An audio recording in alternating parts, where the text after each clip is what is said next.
All right, everybody, welcome to the Players Podcast. I'm your host, Juwan Player, and we have a very special guest. He's well respected, accredited, and without getting into all the things he does, I'll just touch on like what he's touched on. As a player, um, collegiate player, professional player.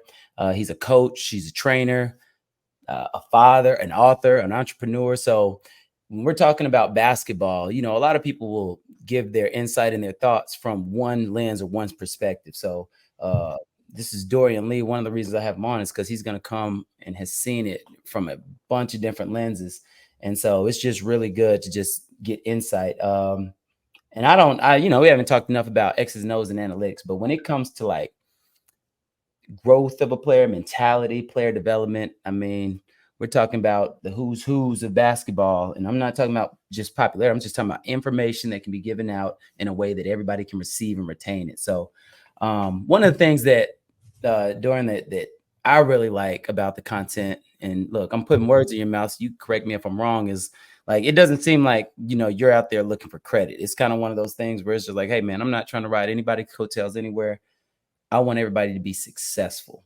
And it's like you pretty much know that hey, that kid isn't good because of me. It's good because hey, we need the players to be bought in. So, I write a book so parents can understand the process. We need mentors. We need coaches that can carry out certain things. So it's going to take a community in order for everybody to become their best. I've seen you promote trainers. There's just a bunch of things that I don't see you necessarily benefiting from, but you do. So that's just what it screams out to me. So, just one, is that true? And what's your vision? Like, what's your vision when it comes to your approach to basketball? I'm always, first of all, thank you for having me. Number one, man, I appreciate you having a platform for people to go to, learn, to also reference, because once we put it in digital format, it's forever. It's like anything else. So people can always go back to this and use it as a reference guide, and hopefully it can help them accelerate their careers, and also teach them in a multitude of areas. So I do appreciate you having this platform, number one. But for me, I always wanted to give people what I didn't have. And, I say it over and over again. Anybody who saw me play knew that I was a freak athlete. I was an exceptional athlete. I was a player who played basketball, but I wasn't necessarily a basketball player, so to speak. It was so much more I could have learned had I had the foundation. And so I spent a lot of my early years of player development just really focusing on how can I help players become the best version of themselves. And so for me, it's like that on social media. Social media for me is how can I help you become the best version of yourself as a person, as a player, as a coach, as a trainer. That's kind of the motives behind what I post. And it's crazy because I think truth often is deemed controversial, but and I get a lot of heat for my takes, but quite frankly, time has been kind to many of my takes, like very kind to many of my takes, many of my philosophies, many of the ways that I approach training 2 decades ago, where people literally were walking into training sessions and saying, yo, that ish won't work. I'm on the court. Like, I mean, I started this training in the legendary run and shoot. You could unlock run and shoot on the video games. Run and shoot was so popular with the and one cats or whatever. That's how I got my notoriety, because I was in there, and it was still at a time that I was physically gifted.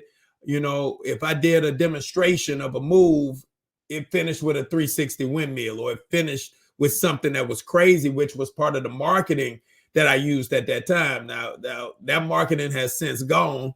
That market is so gone that I'm praying folks just believe I used to could do half of this stuff.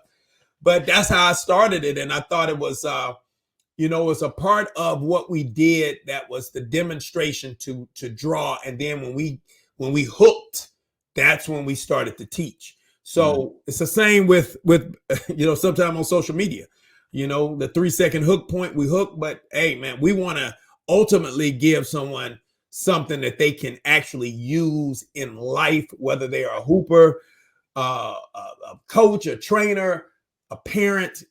It doesn't matter to me. Right. No, and I appreciate that. And that's one of the reasons for this platform is, I want to give players the resources I didn't have. Like I got just lucky enough, was good enough to play at a level where I start getting some information that's really tough to get. And now that social media is there, I want to use the resources I have to help give them knowledge. So, I have a funny story because like even before I got to know you, I knew you and I didn't know, and you don't know this. So you came out with the 40 different finishes or 48. It was the DVD.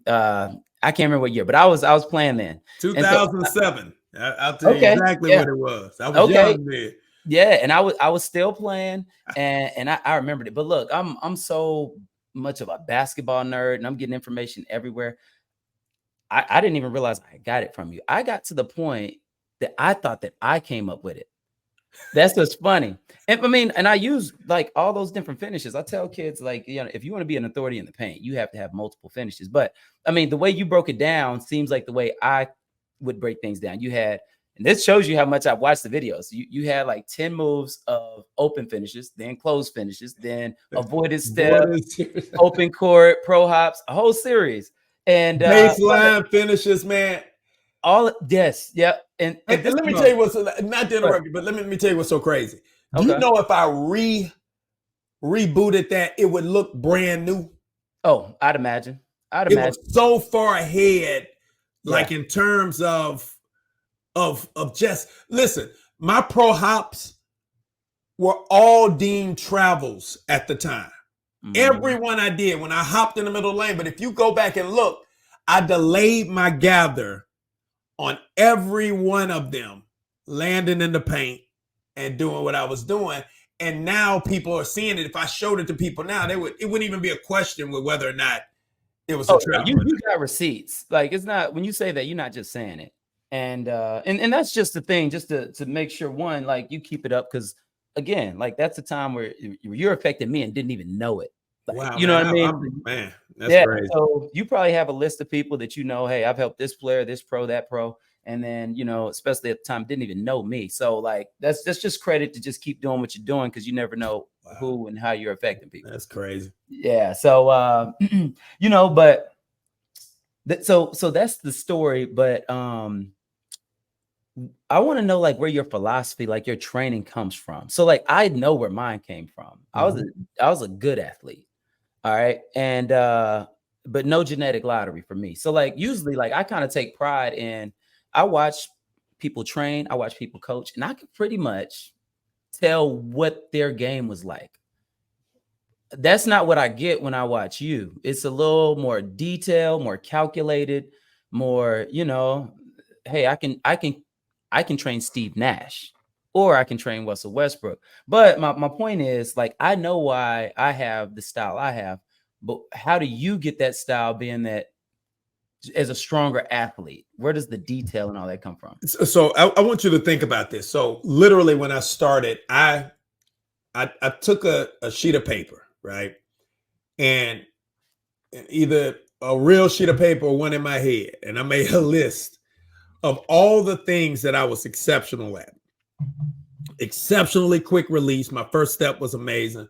I was explosive around the rim. I was a really good finisher above the rim, around the rim. I was very, very good. But there were some other things that if I had in my game, I could have gone from 1,600 points or whatever I scored in college to 2,500 like overnight.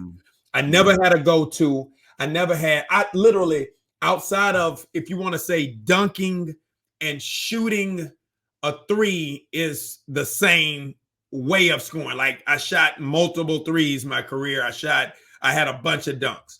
But in reality, how did I get to those things? I got to them 8,000 different ways. I had no, turn in the post and, jab and one dribble pull up. It was just a free fall, a potluck what I'm gonna do tonight.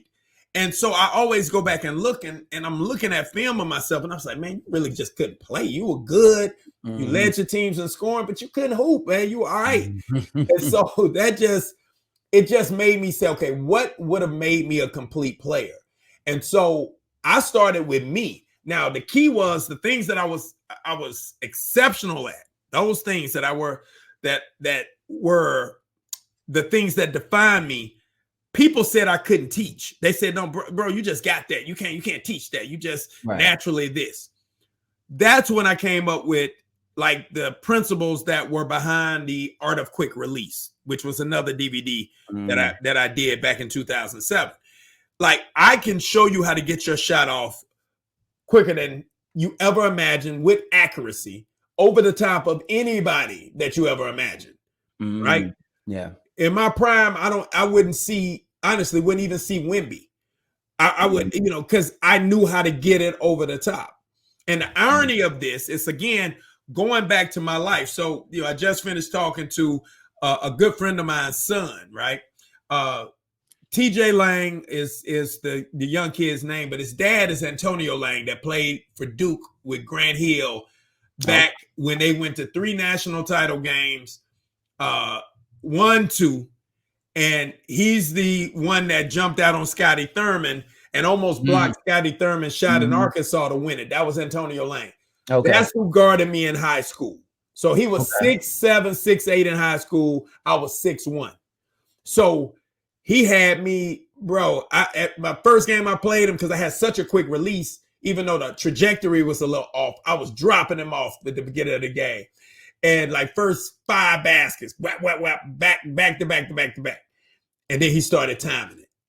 And I ended with 10. I had 10 at that point. I ended the game with 10. Then the next game we played, I was a little bit more prepared, but he still was making me alter. Just the fact that he could get to it made me rush it even more without the trajectory. So I'm shooting over the goal. I still got video of it. This was so funny about it. So eventually he had me, by the end of the game, I had a big second half, but I was shooting from so deep so he wouldn't tip it. So I had to figure out a way, like, man, bro, I hated that feeling of like, I can get my shot off on anybody except him. So I had to figure out a way. So Tony was like the origin of the quick release. And I realized that if I learned it, I can teach it. Right. Okay. Yeah. Awesome. And so you see all of the one staple of our players is that they can all shoot over the top. Everybody can't do it in this age of separation, because ground separation is so great. Most kids don't even have the ability to shoot over the top, because they usually get people jumping or moving or turning or shifting, where now they can set up and shoot more of a set shot. But it's still such a deadly weapon. Oh, yeah. Because of it, every shot, every time the ball is in your hand, you have an available shot. I can create a shot anytime, everywhere. So if you think of a course of a game, if you shoot a certain way and maybe you only have 20 of those available throughout the game, you now have, if you have 80 possessions in the game, you got 80 legit opportunities to get a shot off anytime you want, because you have that in your bag. So that really was the origin of it. I didn't watch a lot of people. Early on, it was people out. It was the Gannons. It was a lot of people. And I had a creative mind, and I didn't want to get to a point where the influence of someone else was so great that it stifled what I had as a entrepreneur. I already owned real estate at this time. As a person in corporate America, I was, number 1 in pharmaceutical sales in the country. I was number 1 in consumer finance when I was in retail management. I was the top in my companies. And I also was in network marketing, where I ascended rather quickly. So it was a lot of principles that I learned from a psychological and sales perspective that helped me in this training game. So it couldn't just be from my athletic background. It had to be through my life experiences, my upbringing, and it also had to be truly from all of the things that I had consumed over the years, whether it be books I've read, places I've been, people I knew, things I've watched, places I've worked. Right. those were all kind of put together, and that's how I came up more with my philosophy. And my mother is an educator, sister's an educator, brother's an educator. I'm the only one that didn't get into formal education, even though I am educating. So I think teaching is naturally in my blood because I've been around it. I was consumed with it. I was immersed in it throughout my life. And that, okay, so that kind of explains what I was thinking of before. So, you know, Confucius has a quote. He says, I hear and I forget, I see and I remember, I do and I understand, I reflect and I learn. And as I look at a lot of your platforms, most coaching is done verbally, but most people are visual learners. So I hear and I forget. So like, as I go throughout, like, but first of all, you need to follow Dorian Lee. And at the end, we'll talk about what those platforms are. But it's just not like, so many times I hear parents on the car ride home, man, I told you to do that Euro step. No reps, no visuals, just verbal. Just coaches screaming at kids, verbally get mad at what they're saying not happening. And as I look at your platforms, it's I hear what you're saying. I get a visual of what you're saying. I see when you're training with your players, you force them to rep it out. And then, you know, like I said, and then you have them reflect on it, like through the videos. So is that on purpose? I mean, have you heard that quote, first of all? And where are you pulling from? Are you just, because from the teaching background, that forces you to just naturally cover all those things? That's a good question. I know that I am the lowest among them all. Is probably the best way to put it. I'm not the sharpest tool in the tool shed. So if I can explain it in a way that I would understand it, it should cover everybody. So what I'm trying to do is make sure I would understand it, because I was the buffoon sitting in the huddle and they drawing up the play. And the second he says, Dorian, you coming off right here, you're going to catch it. I already go into, oh man, as soon as I get it, I'm about to shimmy. I'm about to pull up one dribble. And then I hear break. And I'm like, oh, damn, what was the rest? And I'm always, if you ever see me, if it's any footage of me leaving a huddle, I'm always going to a teammate, asking, like, yo, what am I supposed to do? Because my mind was like that. I had this creative mind. So as soon as you say, Dorian, you catching it here, I'm already in full, what I'm going to do. That's why I ended up taking a lot of shots that were not drawn up for me, right? And I was always in the doghouse for it, right? And a part of that was cockiness. I thought, first of all, why you not drawing up the play for me, number one? Number two, it is what it is. I wasn't paying attention. So the safest bet is to let the thing go, and we just hope for the best in terms of the outcome. Right. No, I like that. And players also have to remember, some players have that mentality, but they just weren't lucky enough to have your talent. So some players have to learn. You're not going to get that luxury to slide through and not be focused in and out of huddles, in film and all that stuff. So I know this is kind of a loaded question, because I kind of know the answer is, you know, how do you train kids? One size, of course, doesn't fit all. But when getting into your training mind, if you're training a beginner or a elementary player, is there a starting point of what you focus on, or is that change as well?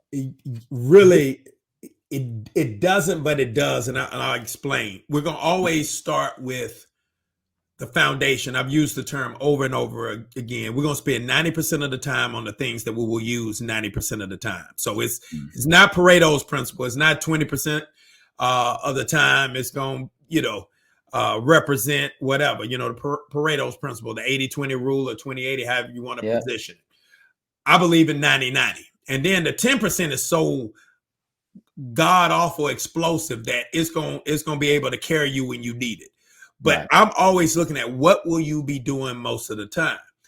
When I look at kids, when I look at beginners, motor development is the most important thing in all of it.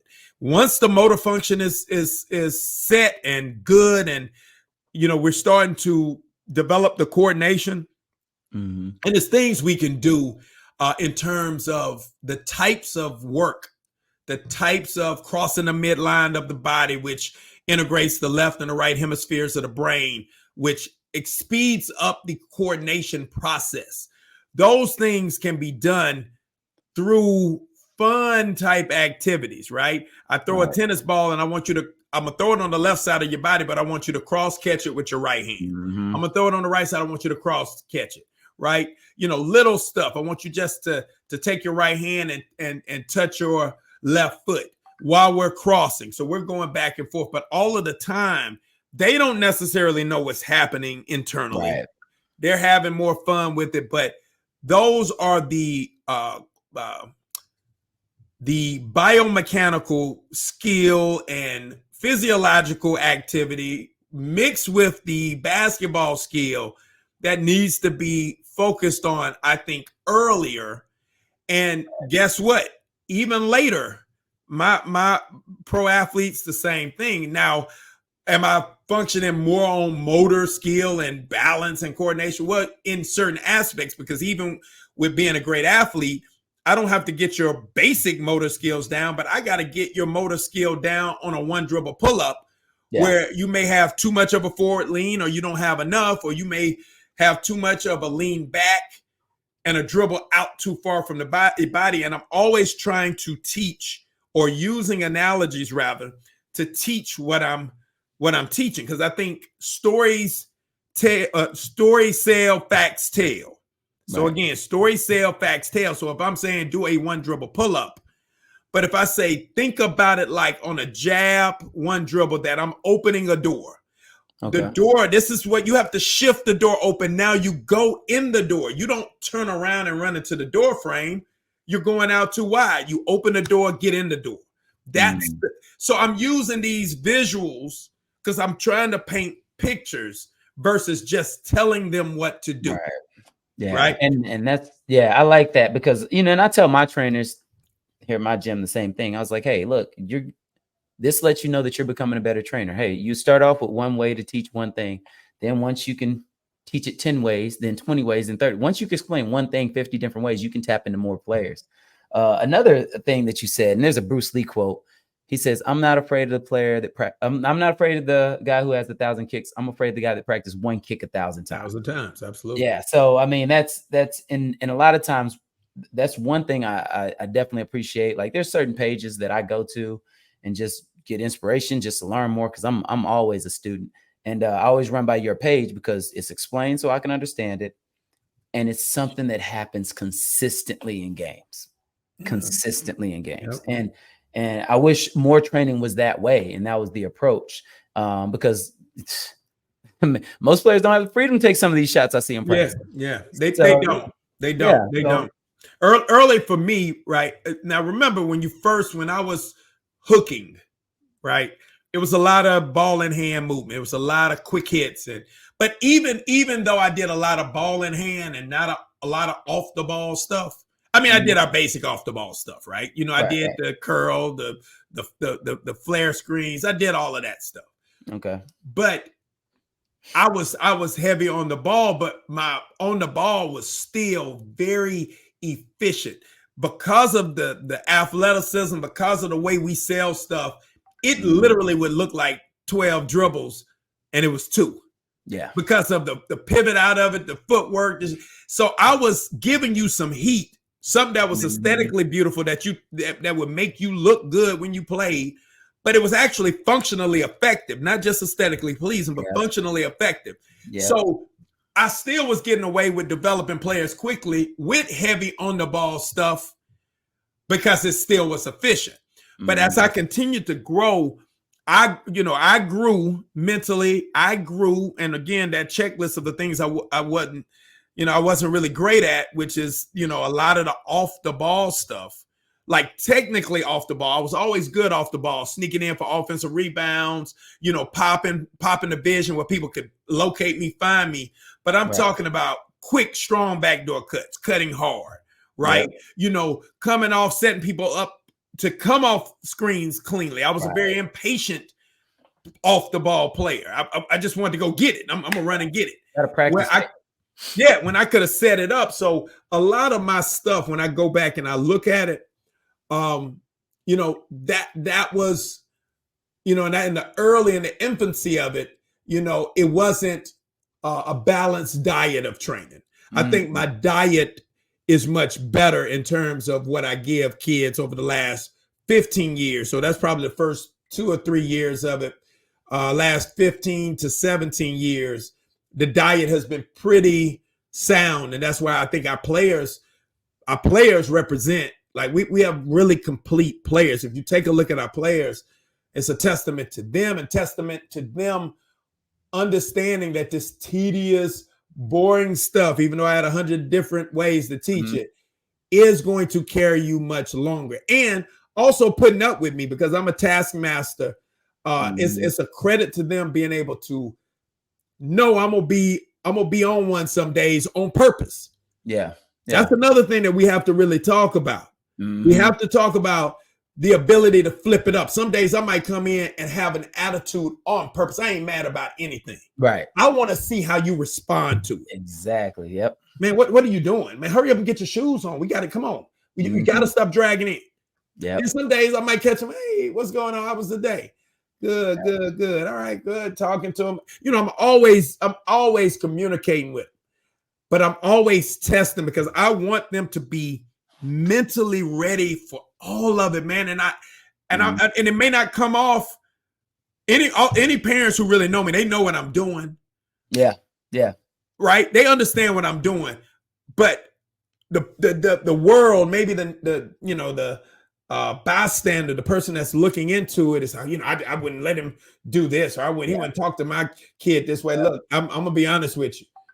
I have nothing but respect for my kids. I treat them with respect. I treat them with love. But I will say things to poke the bear to see how they respond. Yep. Right. I know how to get them to the edge and then reel them back in. I know how to get them to manage emotion. Right. And to snap out of it. The type of interdiction when you're training and somebody is doing something and you say, yo, stop. Right.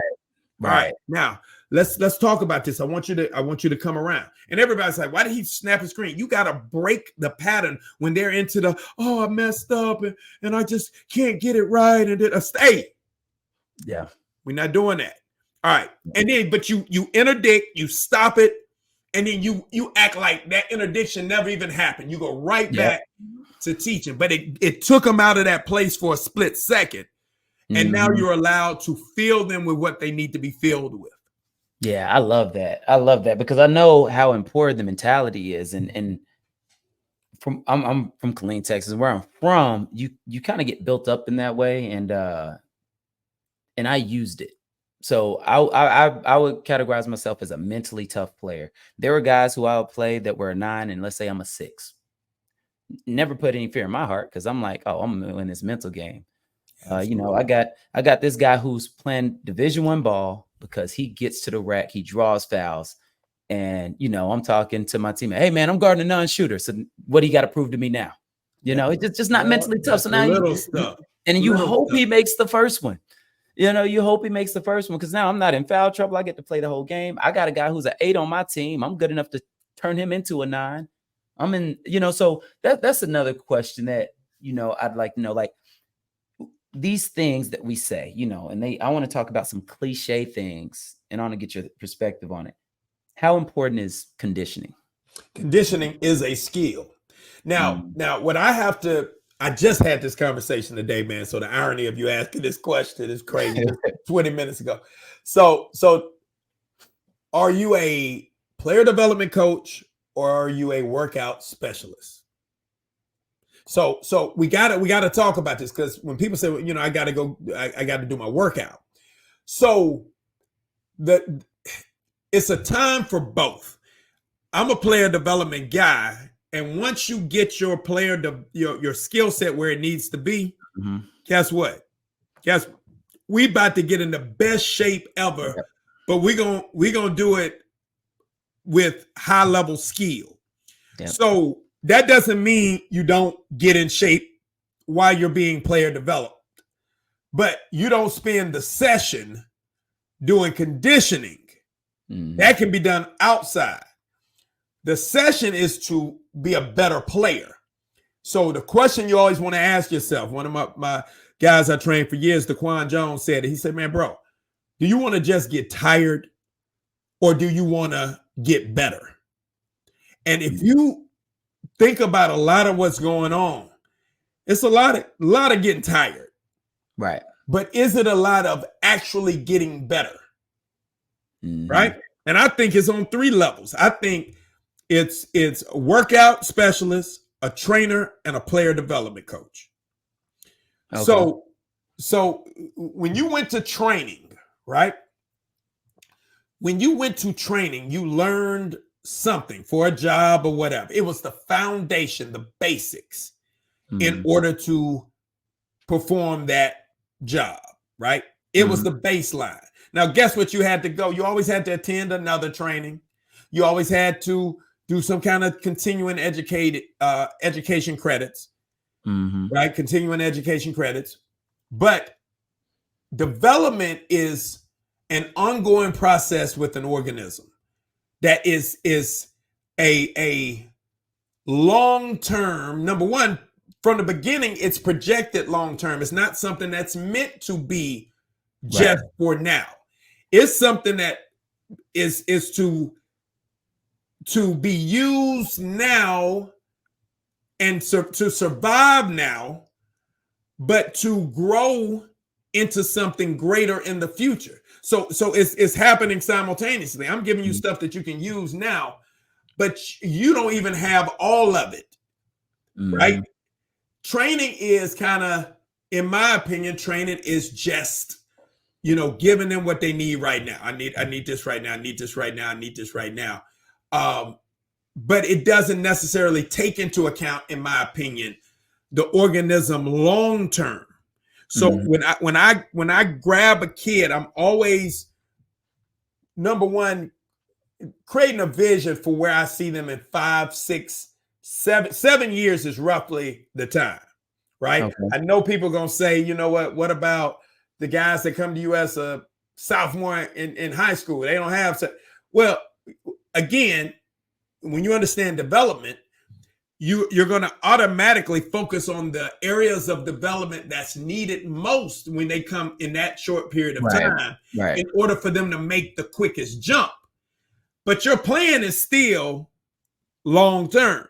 Yeah. Because if you're thinking about it, you think, okay, every piece has to be added. And one of the big things that I think is the impatience of parenting, the impatience of training, is we expect one exposure to give the player what they need.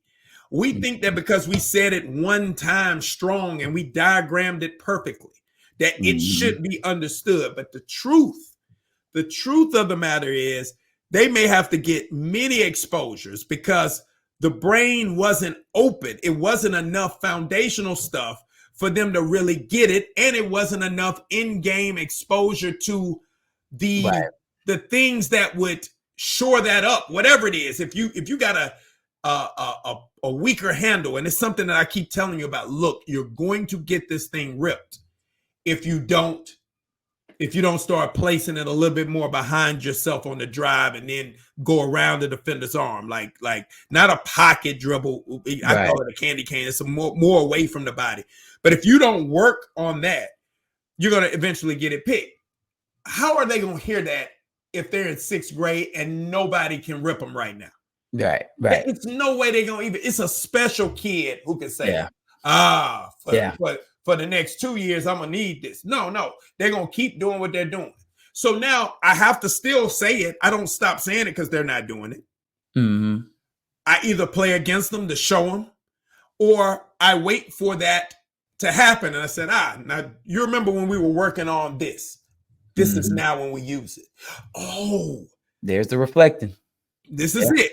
So this is how training really is. Now again, the way that I do develop, I think that we get results quickly because I think we focus on the right things early enough with the right amount of repetition, with the right amount of exposure to the weakness and why it will be an issue, so that we can get earlier buy-in.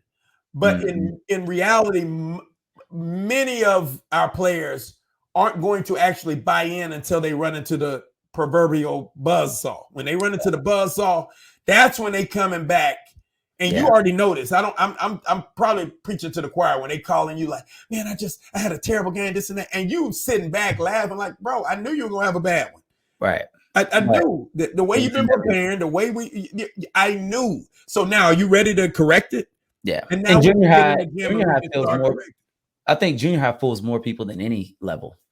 The level's pretty low. There's only one, maybe two good players, decent players on the court. The defense is bad. The coaching is the way they fix stuff is what they get in. 2-3, they can't shoot, you know. And so you're the best athlete. You growing your hair on your legs first, so you hit puberty first, and now you're a freshman, and now you're playing JV and varsity, and now you're no longer the best athlete. And it fools more people than anything. You see it coming, but here's another question. If how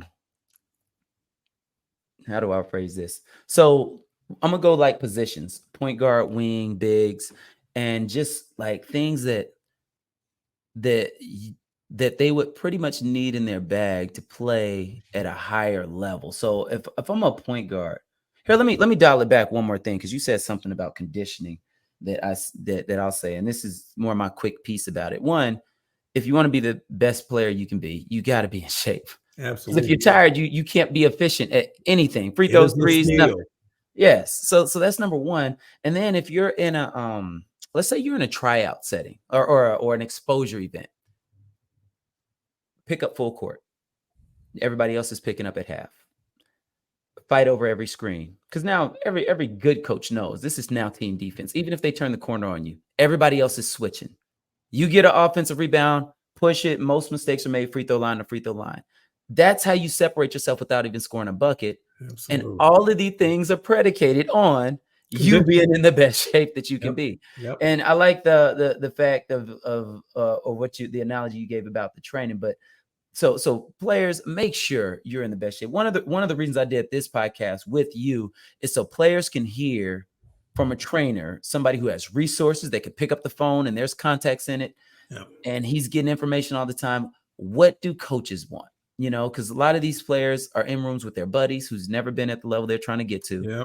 Or parents who haven't done it. Yeah, they don't know. They just can't even put their mind in a reference. We might get into like versus love in a little bit, but if I'm a point guard, what are things that you just feel like, hey, I'm a 6 foot and under point guard, and I want to play basketball beyond high school?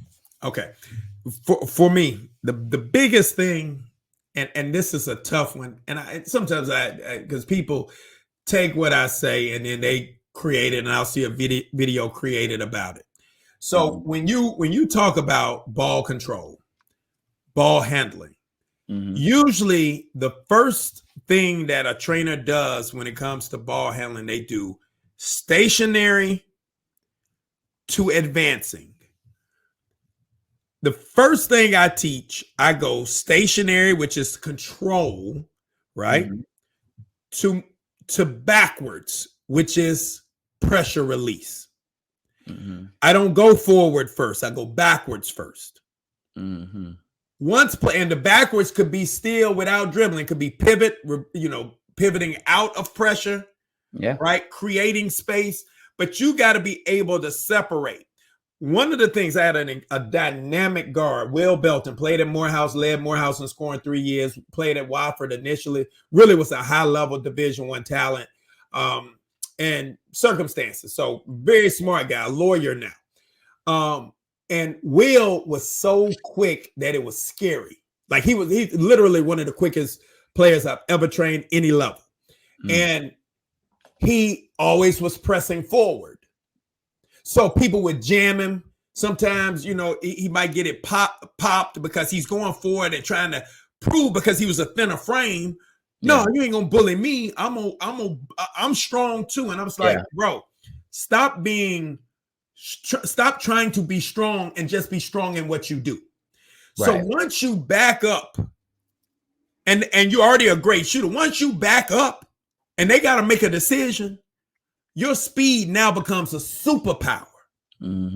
Before, your speed was a defense mechanism. it was so that I don't get trapped. So I don't get, doubled. You take off. Somebody give you a little pressure, you gone. People won't ever acknowledge why kids are out of control. They're out of control because they can't handle pressure.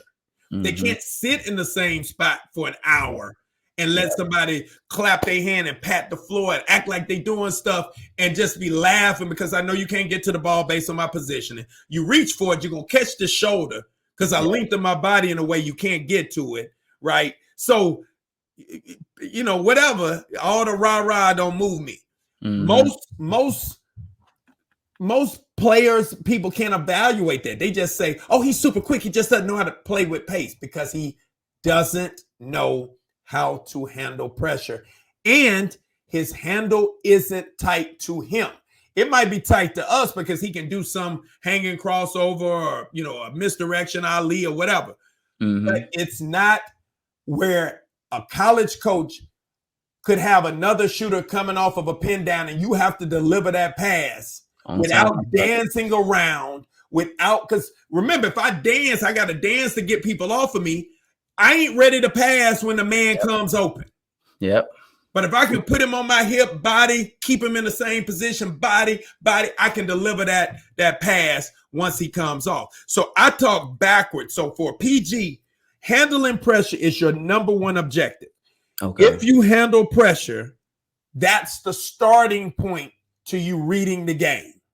If you can't handle pressure in any area of the game, you're not going to be effective making reads and creating circumstances and situations in games.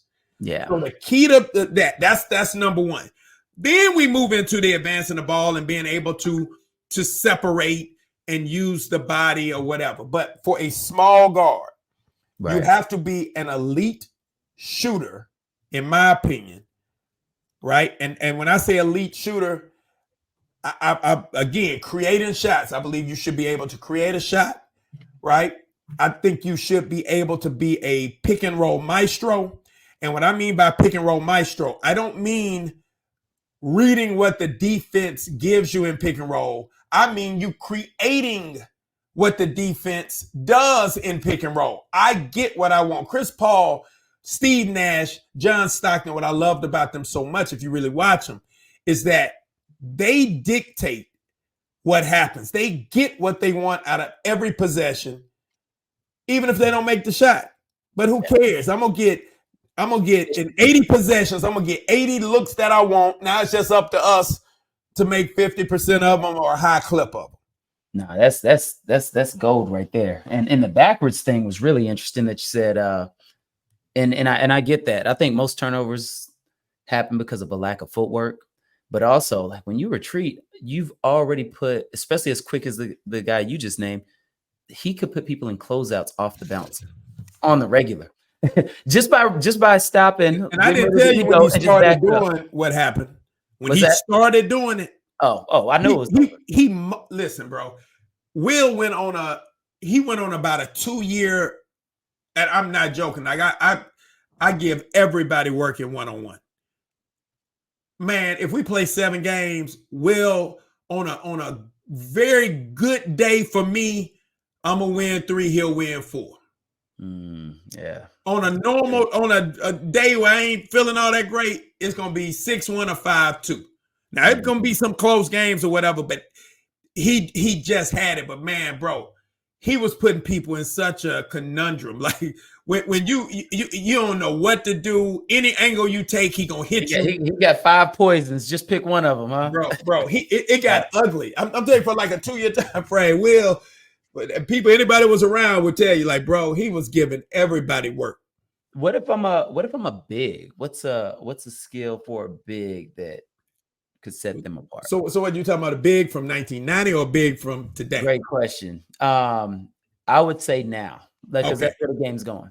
All right. So big, number one, I still believe, that the hands of a big is the key to the team's efficiency.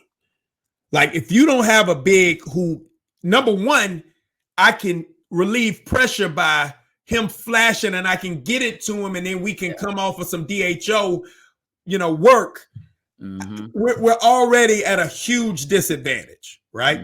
So hands. I do still believe that every big should be able to turn over the left or right shoulder and get something out of it, right? But we're going to have ones who understand angles, how to set screens, how to actually be point guard driven bigs. So remember, in ball screen action, when you have a Vlade Divac setting a screen or a Joker, right, versus a Derek Lively, you have a totally different pick and roll. Yeah. Because I understand I don't have to be directed by the PG. I can see how the defender's playing, and I'm going to come up and flip the screen quickly to free him up, right? Or I'm going to go at a different angle, right, so that the primary defender of the ball initiator or pick and roll initiator has to make a decision that's not a normal decision. Like, I need to go over, but just the angle of the screen, I got to, you're just putting them in bad situations. How to slip the screens, how to make sure you hold your PG up. You're not going to get me in foul trouble going too early. Right. Hold up. Like, that's what bigs have to become. But I think the bigs have become the henchmen, and they haven't become the additional point guard in the offense. I think they should be. So that's from a big's perspective, over right, left shoulder, being able to catch, having great hands, because that facilitates a lot of the offense, being able to set great screens, high IQ screens, I think is huge. And of course, I think they need to be able to have a shot, a legitimate shot, right, from 16 in, and definitely can knock down free throws. And I think they can survive. Right. No, that's a great list. And and rim run. So yeah. And you said you kind of alluded to it too. Point guard. I mean, just playmaking, like a passing big. That means a lot of your catches might be on the block, might be short corner. It's tough to guard. It's tough to see ball and man when the ball's there. So if you have a big that's a really good passer, you name Vlade, you name Joker. There's a reason you got a point guard literally catching the ball in Barclays, or they call them Bronsons maybe now, and just able to facilitate and read. Yeah, that's huge. And then, and that's what I try to tell some of the bigs is here. And I'm glad you said that about screening is, hey, we're going to teach you how to screen. Can you be the best screener in the nation? Absolutely. Not nearly as competitive a market as being the best scorer in the nation. Can't name a guy who don't want to score. So although all those things are like just huge. And when you're talking about developing your game as a big, and then just a lot of times now too, having a motor is a skill. Absolutely. And so like, can I kind of ashamed that it is, but it is now. Yeah, it legitimately is. Yeah.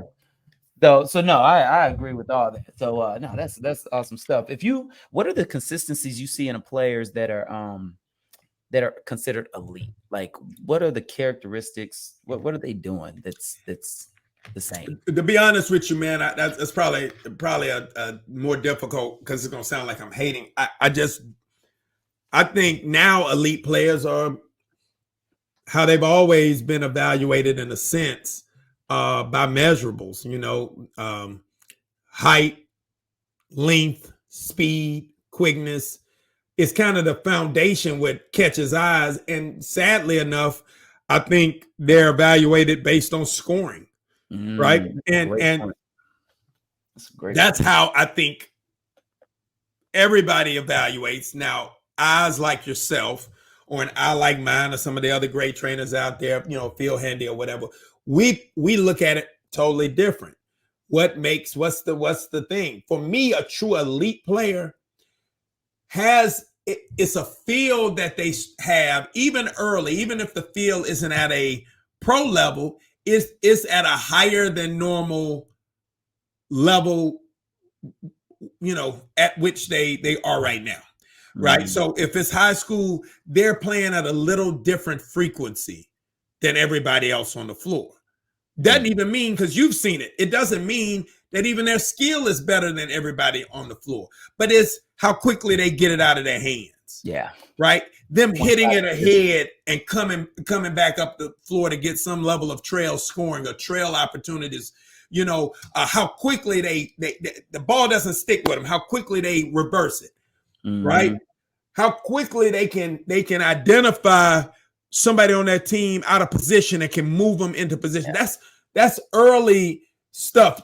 And remember, it's still apropos or age apropos. I'm not expecting them to be a Chris Paul, but I like seeing them a step ahead of everybody in their age group. So for me, I think that's one of the things. And then I see a consistency of play, which means consistency of work. You're only going to have one in every 300 athlete that doesn't have to work at all and it's going to show up to the game and be good all the time. Right. That's just a very freak athlete. And that's one who's going to be good all the time because physically he's just so much better than everybody else that it doesn't pose enough of a resistance for any change. Yeah. Yeah. For any flaws to be exposed. Yeah. Right. So the player that shows up and plays consistently most often is the one that is working consistently most often. I also look at elite players as when your thing that people expect from you isn't there tonight, can you impact winning at some level? Yep. Is this some area where and you're not shying away from it? Maybe your shot's off and you're still taking the open ones, but you're also making things happen, more scoring opportunities, tip outs, deflections, running the lane hard because the layup is going to be on almost every night, right? Getting to the line. What can you do in terms of helping your team win? And that's how I start to evaluate, in my eyes, who truly is elite and not who's just elite in rankings and on paper. That's perfect. This is another question I was going to ask was, and you're kind of alluding to it now, what is success? I think the reason people can't get somewhere, they're always frustrated, is they haven't defined success for themselves. Yeah. So like what is success? Success is ultimately you maximizing who you are in every moment possible, as much as possible, really to be the best version of yourself. At the end of the day, we got a top 75 now. When I used to make this analogy, it was a top 50. But when you look at the top 75, you have 75 different heights, weights, backgrounds, schools. Some came from high school, some came from college. You have different ethnicities, but they're all among the 75 greatest. And so the common theme was that they all maximized who they were. Yeah. What's Michael Jordan's quote? I don't compete with anyone. I compete with who I'm capable of. Absolutely. That's it. What I'm capable of becoming. There we go. And it's always closing that gap. It's always closing the gap of the spiritual version of you, which is always perfect. Everything in spirit is perfect. Perfect. Even a home, when you draw it on the thing, everything's perfect. But when you actually go into a house, you'll see in the corner one of the baseboards a little bit higher than the other one because the baseboards was leveled wrong or whatever. So in spirit, it was perfect. In reality, it's very close. And obviously good enough because you still live in the house. Right. It's good enough. So you're always trying to close the gap with the vision you have of yourself and who you actually are. And if you can do that, it's 75 people, and then it's 5,000 other people that's played in the league that prove that if you just maximize being who you are, it's usually good enough to be in a room with everyone else. Right. That's a great point. And I want to, before I touch on your book, players, why do players that have physical advantages, that have talents, there's a bunch of things. You just talked about it. But what are a few things on why they fail? You should be here. You have the ability to be here. Why do y'all fail? I think it's very typical I think it's very typical of society, and I think it's very typical of U.S. society and culture. So, I Mm. think you're referring more to American athletes because that's who we've Right. seen more more Right. with this. But I think society is an instant popcorn, instant coffee, instant gratification society, and Mhm. that it's okay as long as I don't have to. I don't have to give as much effort to dominate. But when Mhm. I start getting the resistance that I talked about earlier in the podcast, now we start to see like, man, do I really even like this when I have to Yeah. work at it? So at some point in time, man, you're always going to run into you. And you is the person who doesn't want to work. It's going to happen. And Mhm. that's why in the book, if you read the book, I was saying like people who gonna quit are going to quit. All this, I don't want to put them over here because I don't want them to it be too much and they end up quitting. I've never met a winner who quit, and I've never met a quitter who won. I've never. Yeah. You're Never. gonna find a way to get out of it. And so people will be like, well, no, he made it all the way to the league and he quit. Well, he finally had gotten the resistance Yep. that exposed the quitter in him or her. Mhm. Because Yeah. they were quitters. They had a weakness and couldn't push through, and it's evidenced in how they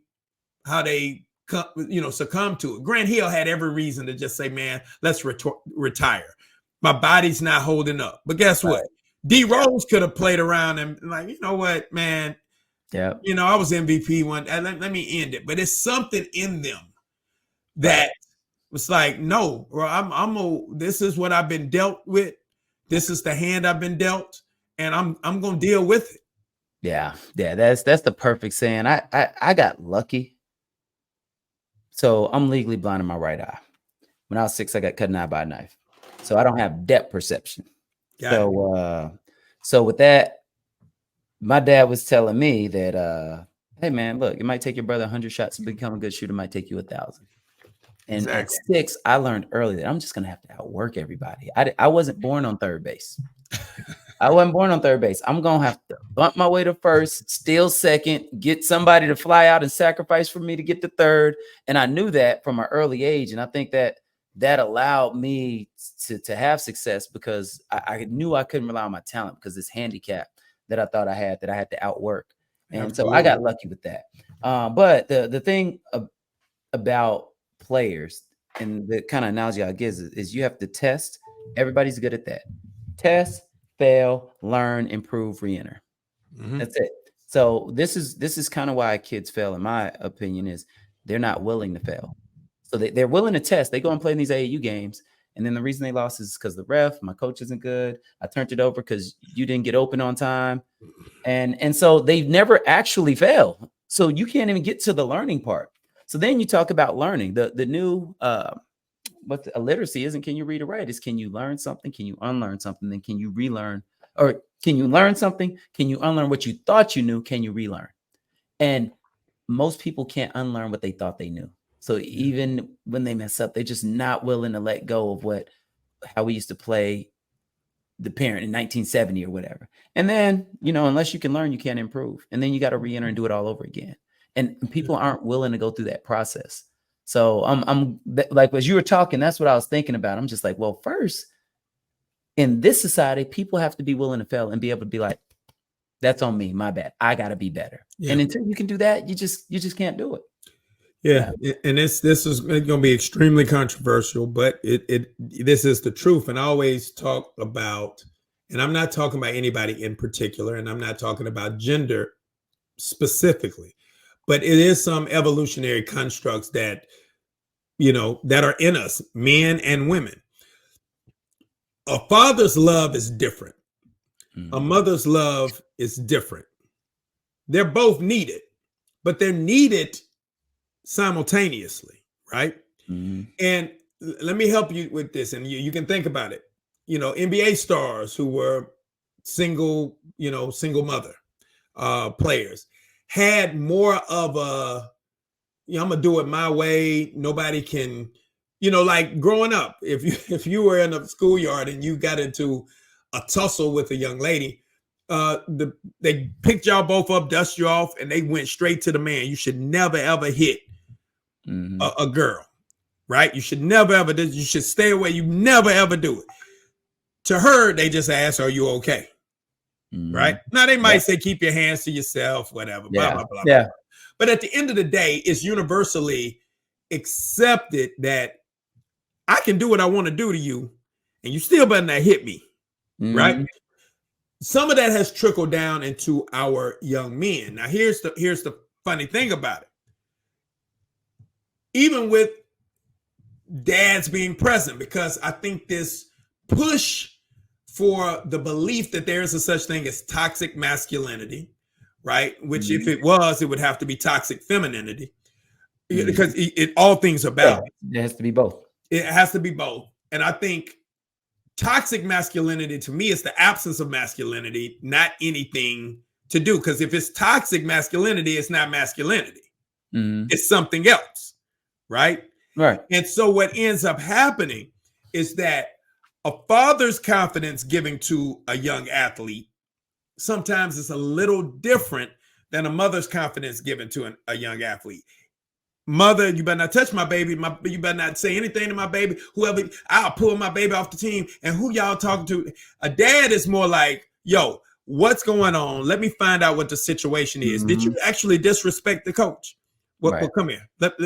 Bro, hey, coach, I'm going to handle this real quick. I'm going to handle this one, and I'm going to send him back out there. Now, I'm not saying all, before I get all the hate mail, I'm not saying all, it's moms who do the same thing, but universally, I didn't fear my mom. I feared my dad. And people gonna say you shouldn't fear. No, I needed a healthy fear. I was wild in terms of, if I didn't have my dad around, hey, I would have been yes, ma'am, but I was gonna still go do what I wanted to do. But I knew with my dad, don't let it get back to my dad. If my coach in high school, I got paddled or something, guess what? If they had a choice between, you gonna take this paddle, I'm gonna call your dad. I said, man, bro, get the paddle. Hurry up. Hurry up, get the paddle. Don't call him right now at work. Nothing, like, just please. I don't know. I might not even hit you, man. I'm gonna call you dad. Coach, listen to me. I promise you. I promise you. I'll sprint. I'll do whatever. I'll take the paddling. Just don't call my dad right now. And that's the example I have, and I see that. Look, I had both parents, and I had good balance, and I'm grateful for that. When I played a game, I get in the car, and basically my mom was like, "Well, did you try your hardest?" Which I don't even want to get into that, because you always can just say yes, right? But let's put it like that. You could always just say yes. So I don't have to go home and change anything. Yeah, I tried my hardest. When I call my dad, like when you watch what's those shows, those singing shows, and you hear Randy, none of them matter until Simon Cowell talks, because he's gonna give you the truth. So I asked my dad, hey, how'd I play? Hey man, you didn't do nothing out there. You didn't help the team, and you didn't hurt the team. You didn't do nothing. So I gotta get better. Like, that's just the different love that they gave. And so, and I got you needed the kind of comfort and love. Right. I wouldn't have did anything extra. I'll just be like, I tried my hardest. That's all I can do, right? Thank you. And those are in a nutshell. Like, I know what you're saying. That's and I see it when training. When I'm training, like, and I get it. My wife was asking me why some players stop training. I said, well, the dad is just what he's used to. Like, when he pulls his son out, oh man, my kid, the kid in 6th grade. His tongue not dragging the ground. But my coach, he yelled and cussed at me every day. This not what I'm used to. Absolutely. So that's why he pulls him out. The mom will put the kid's emotions ahead of the kid's goals. Absolutely. And what happens is the kid doesn't like the process. Coach Lee is doing this, and he's making it. Hey, your kid's going to choose the fun uncle every single time. Absolutely. That's what we call him, the fun uncle. The guy who said, oh, you're good the way you are. We're going to get you all these scholarships, and you could just not work that hard, wake up when you want to, blah, blah, blah. And then the kids stop because they don't see what they see highlights. And so they see Steph Curry hit the 3, but they don't see when I'm teaching them how to come off screens and be patient and wait on them. So that doesn't feel like basketball to them. So they don't recognize it. And then they could go to their parents and say, I don't like the process of this. So that's it. And that'll segue perfect into this. Y'all got to get this. This look, first we're gonna talk about the title. Could you I be got the heat reason for your it, but kid is look, trash? I wasn't changing. That was the one thing I said I would not change. Hey, I didn't want you to, but you know, I'd like you to speak on it. The title is "Could you be the reason your kid is trash?" Yeah, You know? and that's a question. And, Yeah. at first, the book originally was you could be the reason, and so I was like, okay, look, I'm gonna make it palatable. But the question, if which you read the book, I'm talking about me too. I said I am not above reproach. Yeah. And if people would read the book, they would get it. I said, man, I too could be the reason. Yeah. Yeah. My kid is trash. And trash is hoop vernacular. Everybody knows what we talk about. It's like I got clips of Steph Curry saying, man, I played like trash. I was trash tonight. Man, Ja Morant. How did Ja Morant's dad, how did Ja play tonight? Play like trash. Yeah. Play like pure trash. Just trash. So people know that term is used commonly. Yeah. Universally in basketball. So it really was to get you to pause. But what is the tagline right underneath? 8 keys to maximizing your young athlete's potential. This book is about getting them better and not being the reason they don't get better. Mm-hmm. So that's what I talk about a lot of times when I say, I posted a video, went viral, but it was about a dad was playing baseball with his son, threw the ball hit the son in the face. Son started crying immediately, and the dad was like, "You all right? You good? Catch this."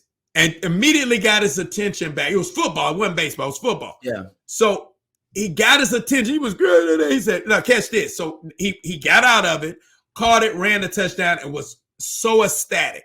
Right. Yeah. We got a thread full of people saying just the cruelty of not understanding his feelings at the moment. At the moment. Yeah. And it's just, and it was, unfortunately, it was a lot of women that were like, this is ridiculous. This is why kids grow up with trauma, because they're never validated or whatever.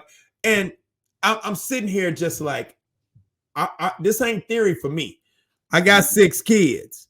I didn't, this is not some, oh, well, this is how you should raise kids. I have the spectrum from 33 down to 1 year old. So, a 1-year-old rather. At the end of the day, miss me with that. I understand because of sports that the world does not care. And this is the saddest thing when you, it's the most liberating, but it's the saddest thing that happens in your life when you realize don't nobody care about you. That's And the best thing you can do for your kid is the quicker you could teach them how to take instruction, titles professionally and not personally, already you've won. Absolutely. You can do it. But when you teach them to take it personally, there's no winning from that.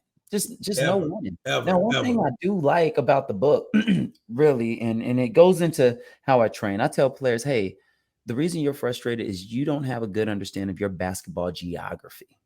You don't know where you are. If me and you are in a mall, hey, man, we walk up to that thing, you are here. If you want to get the Dillard's, it's there. Like, that's going to help me get to where I need to go. I need to know where I currently am. Yeah, and your basketball geography is important. And even as a parent, you go into the 4 parenting styles. So now even a parent can say, okay, I'm one of these. Which one am I? And what are the pros to it? What are the cons to it? And where do I need to grow? I need to take this professionally because I want my kid to be the best version of myself. So like all throughout the book, that's essentially what I'm getting from it is this is where you are, parents, and these are the pros and cons to doing that. Is that basically it? Well, it's everything. So the first part was understanding the parenting styles. So when I talk about the 4 parenting styles, right? You also know that I talk about venturing in and out of all of them. Mm-hmm. You're never one. Like you sometimes have to be the authoritarian. Mm-hmm. Right? Where you like, no, you getting up and you getting the shots up. I'm paying $1,000 for you to fly out here and play. You're actually going to shoot. Now, if you don't want to shoot, No problem at all. Now I become the uninvolved. Bro, you ain't got to shoot, but guess what? Not paying to go anywhere. You can play wherever you want to. If it's within walking distance or you can catch a ride. Now I'm uninvolved, right?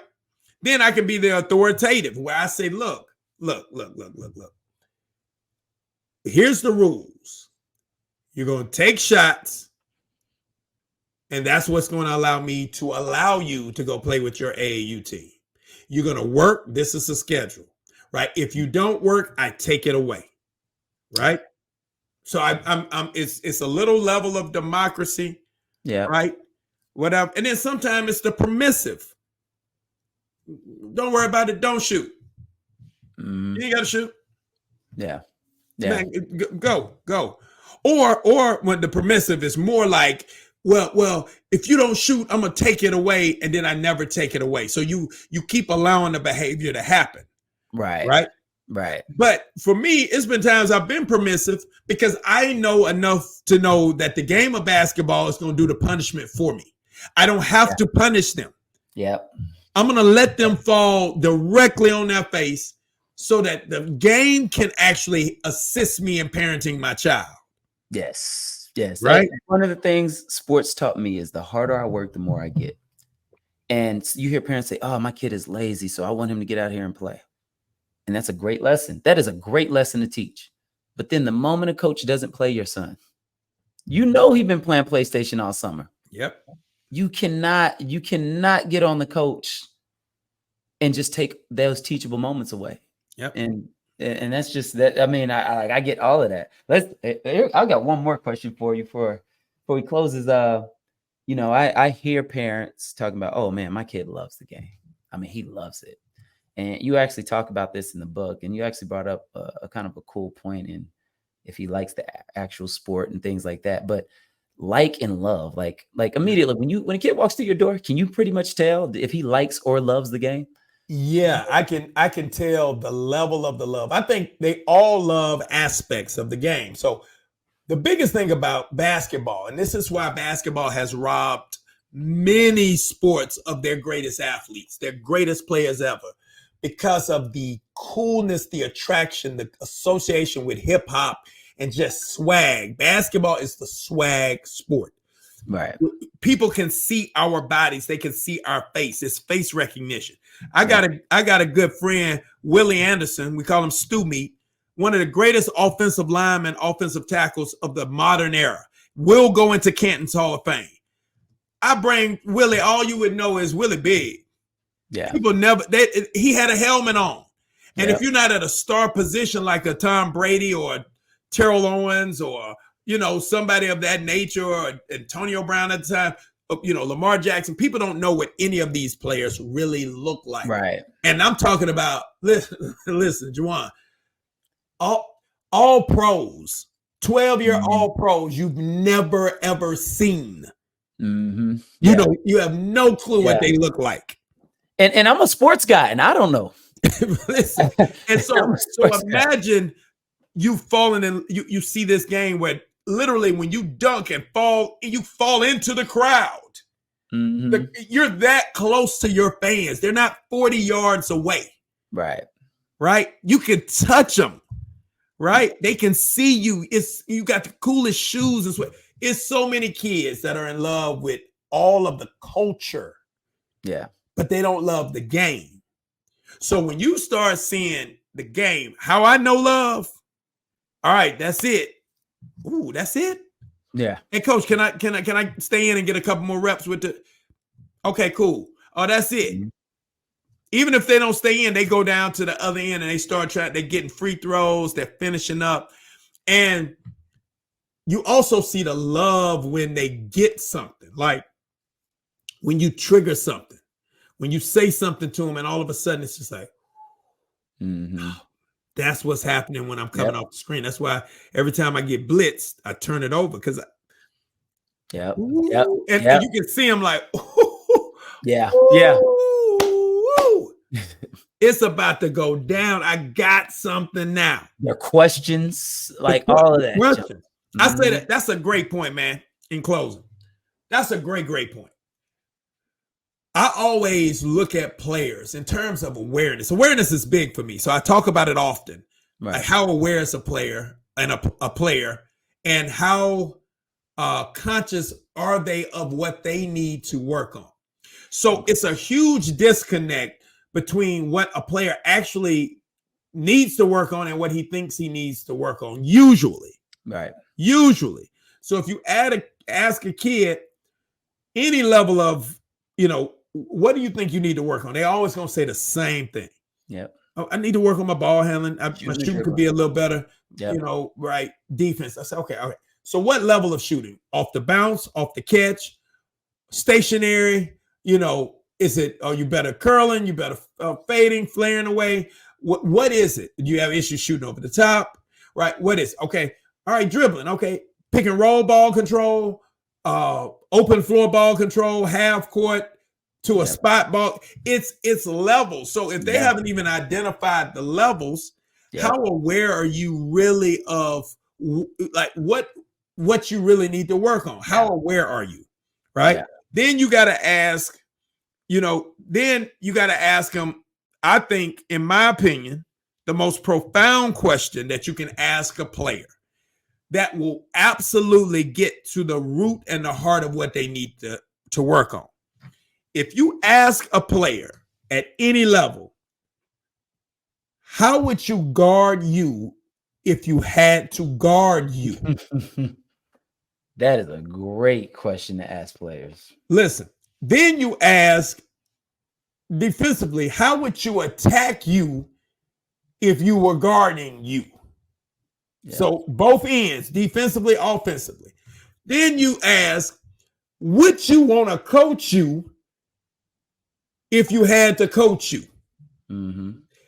Would you want to play for you if you had to play for you? Mm-hmm. So now you start to realize, and you ask the question, well, I probably would, I'll play off myself a little bit. So what does that mean?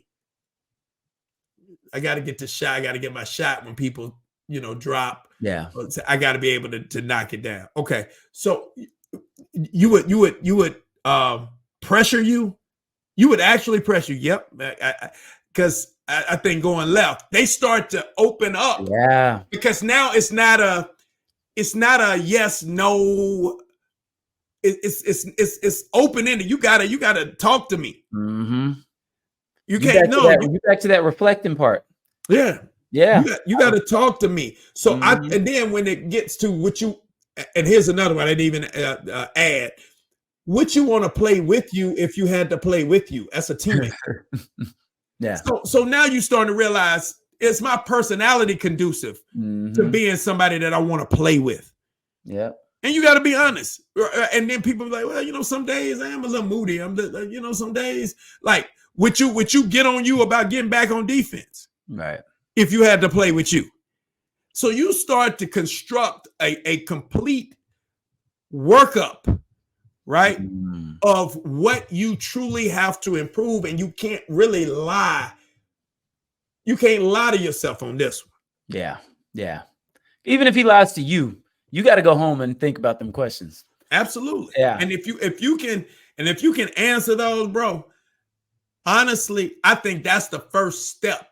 Like they say, the first step if you're a crackhead at getting help is acknowledging I'm a crackhead. Now I can go get help. I can